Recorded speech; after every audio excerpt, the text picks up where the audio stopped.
여러분 안녕하십니까? 진성우입니다. 윤석열 검찰총장의 지시로 청와대 최강욱 공직기강 비서관을 어제 기소했습니다. 그런데 이 청와대의 비서관 한 명을 기소했다고 해서 어제 법무부가 한밤에 발칵 뒤폈습니다. 난리도 이런 난리가 아닐 수 없습니다. 어젯밤에 법무부와 검찰은 한 차례 또 충돌했습니다.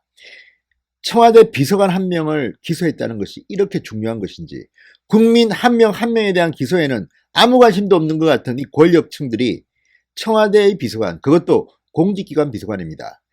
검찰 인사의 주도적인 역할을 했던 최강욱 공직기관 비서관, 세긴 센 모양입니다. 이 사람 한 명 기소했다고 해서 법무부가 발끈하고 났습니다. 법무부는 설 연휴 바로 전날입니다. 다들 이제 고향 갈 궁리를 하고 다들 준비하고 있을 그 시점에 기자들한테 문자 메시지를 보냈습니다. 자, 적법 절차에 위반한 업무방해 사건 날치기 기소에 대한 법무부 입장, 이런 공지를 띄웠습니다.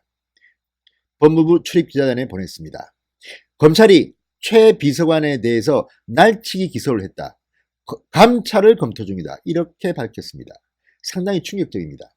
아니, 청와대 비서관 한 명을 기소한 게 얼마나 대단한 일이게, 얼마나 청와대가 세길래 이거 하나 때문에 이 기소를 한 검찰을 감찰 검토를 한다?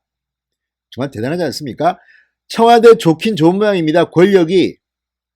자, 이러니 대검은 즉각 반발했습니다. 무슨 말이냐? 적법하게 이어줬다. 그래놓고 무슨 청와대가 할 말이 있느냐? 법무부가 할 말이 있느냐? 자, 그런데 분위기는 심상치 않습니다. 이거 역시 윤석열 검찰총장을 옭아매기 위한 그런 꼼수가 아니냐, 이런 시각도 있습니다. 그렇지만 과연 그렇게 될까요? 진성호의 융단 폭격 시작합니다. 추미애 법무부 장관을 융단 폭격합니다. 방송에 앞서 아직 진성호 방송의 구독자가 아니신 분들은 붉은색 구독 버튼 눌러주십시오. 더 좋은 방송으로 보답하겠습니다.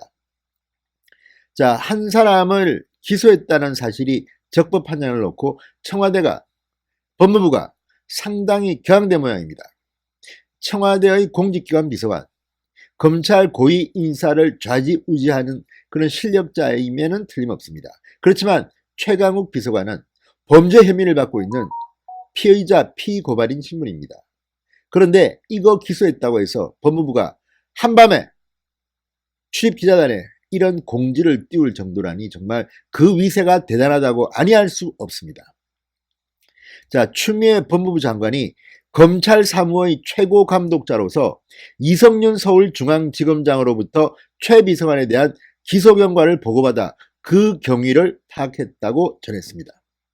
추미애 장관이 검찰 사무의 최고 감독자로서 이성윤 신임 서울중앙지검장으로부터 최 비서관에 대한 기소 경과를 보고받았다고 했습니다.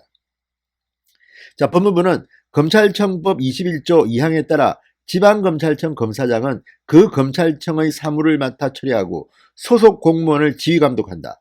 사건 처분은 지검장의 고유 사무이고 소속 검사는 지검장의 위임을 받아 사건을 처리하는 것이라고 밝혔습니다. 자, 그러면서 적법 절차의 위반 소지가 있는 업무방해 사건 기소 경위에 대해서 감찰의 필요성을 확인했다. 이에 따라 감찰의 시기, 주체, 방식 등을 신중하게 검토하고 있다. 이렇게 밝혔습니다. 자, 이거 정말 대단하지 않습니까? 설 연휴의 전날 저녁 7시에 이런 특별 공지를 띄운다? 자, 법무부는 최 비서관 기소에 관련해서 송경호 서울중앙지검 3차장과 고영곤 반부패 부장이 이 검사장의 지시를 어기고 지검장의 결재 승인도 받지 않은 채 기소를 했다고 밝혔습니다.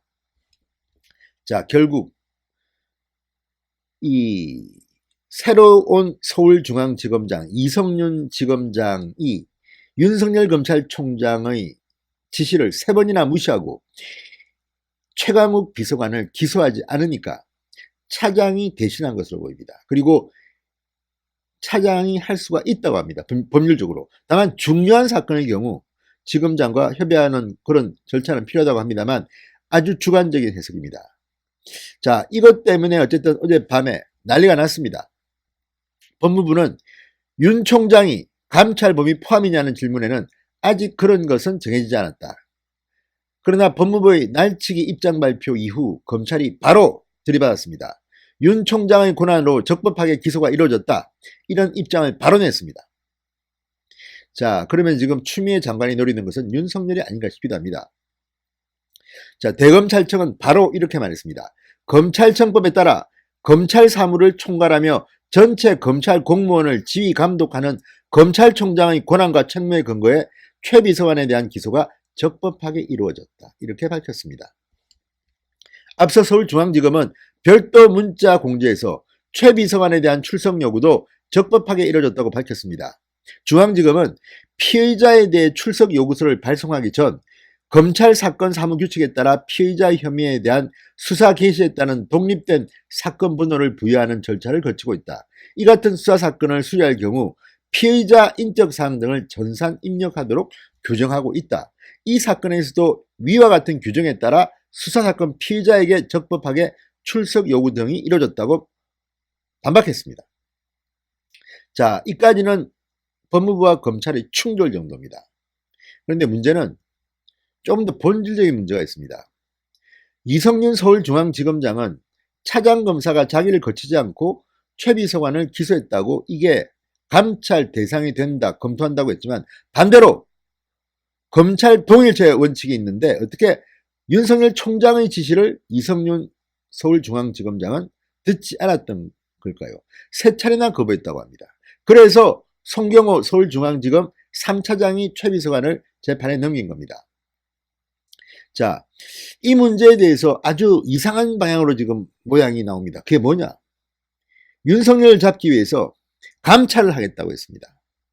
그리고 그 밑에 송경호 차장이나 또는 다른 이 반부패수사 2부장 고영권 부장검사를 징계하려는 것으로도 보입니다. 그러나 같은 논리로 이야기하면 윤석열 검찰총장의 지휘를 이성윤 서울중앙지검장이 듣지 않은 겁니다. 항명입니다, 일종의. 이것도 징계 사유가 되지 않을까요? 감찰 사유가 되지 않을까요? 오히려 이게 더 중요한 게 아닌가 싶은 생각이 듭니다. 자, 그리고 또한 사건 기소의 적법성은 결국 사법부인 법원이 결정하는 겁니다. 지금 법무부가 이렇게 나서는 것은 자칫 법무부가 검찰의 기소 여부를 놓고 개별 사건에 개입하려 한다는 비판을 받을 수 있습니다. 게다가 그 사건은 청와대 공직기관 비서관의 사건입니다. 누가 봐도 이거는 정치 중립을 지키지 못한 법무부의 튀는 행동으로밖에 볼 수가 없습니다. 따라서 윤석열 총장이 추미애 장관의 명을 어긴 게 아니라 이성윤 서울중앙지검장이 윤석열 총장의 명을 어긴 것이 아니냐는 분석입니다. 자, 이에 따라서 감찰 대상은 윤 총장이나 송경호 차장검사가 아니라 이성윤 서울중앙지검장이 감찰 대상이 되어야 된다. 이런 논리가 통하는 겁니다. 자, 만약에 3차장이 서울중앙지검장의 지시를 따르지 않아서 적법 절차가 아니라고 한다면 윤 총장의 지시를 따르지 않은 서울중앙지검장 이성윤의 행동은 어떻게 봐야 할까요? 이건 역시 감찰에서 징계해야 되는 거 아닙니까? 자, 추미애 장관은 국회에서 윤석열 총장이 자신의 명을 거역했다고 했습니다. 마찬가지 논리로 이성윤 문재인 대통령의 경희대학교 후배라는 이성윤 신임 서울중앙지검장은 윤석열 총장의 명을 거역한 겁니다. 이거부터 빨리 처리해야 되지 않을까요? 자, 법무부가 청와대를 봐주려고 했는지는 모르겠습니다만 어제 한밤에 아주 이상한 행동을 했습니다. 갑자기 기자들한테 공지를 띄웠습니다. 이것이 결국은 설 연휴가 끝나고 난 뒤는 오히려 추미애 장관의 발목을 잡을 수도 있다는 것을 경고해 둡니다. 이런 식으로 정치 권력이 개입해서 검찰의 기소조차 마음대로 못하게 감찰 협박을 하는 것은 온당치 않다는 게 제 생각입니다. 기성원의 융단 톡결이었습니다. 여러분 감사합니다.